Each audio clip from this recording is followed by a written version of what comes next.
अहम खबर से आपको आगाह करें। इस्लामाबाद में चेयरमैन तहरीक इंसाफ इमरान खान के खिलाफ एक और मुकदमा दर्ज कर लिया गया। इमरान खान समेत मुकदमे में पीटीआई के 19 अहम रहनुमा नामजद।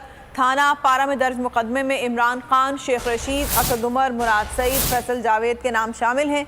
असद, कैसर राजा, खुर्रम, वसीम शहजाद, फाजुल हसन चौहान भी मुकदमे में नामजद। मुकदमा 20 अगस्त को शहबाज गिल के हक में रैली निकालने पर दर्ज किया गया। एफआईआर के मतन में कहा गया है कि रैली में शरीक अफराद ने हुकूमत के खिलाफ नारे लगाए। दफा 144 के निफाज के बावजूद रैली निकालकर सड़क ब्लॉक की गई। अहम इस बारे में तफसीलात जानते हैं बोल न्यूज़ के नुमाइंदे नूरुल अमीन दानिश से। नूरुल अमीन, आगाह कीजिएगा, एफआईआर में मजीद क्या कहा गया है?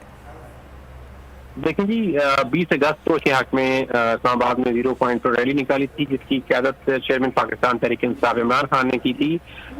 तो अभी जो है इमरान खान समेत मुकदमे में पीटीआई के 19 रहनुमाओं के खिलाफ मुकदमा दर्ज किया गया है, जिसमें इमरान खान खुद शामिल है, शेख रशीद, असद उमर, मुराद सईद, फैसल जावेद के नाम भी शामिल है। असद, कैसर राजा, खुर्रम, नवाज, वसीम शहजाद समेत फाजुल हसन चौहान भी इसमें शामिल हैं। और इस्लामाबाद में दफा 144 का निफाज किया हुआ था 2 माह कबल से ही, और उन्होंने कहा था कि इमरान खान अली है, इसमें इंतजामिया से उन्होंने इजाजत तलब की, तो इसलिए इस मुकदमे का इंदराज किया जाए। दफा 144 के निफाज के खिलाफ के बावजूद रैली निकालने पर ये पीटीआई के जो रहनुमा है 19 उनके खिलाफ मुकदमा दर्ज किया गया है। और चेयरमैन पाकिस्तान तहरीक इंसाफ इमरान खान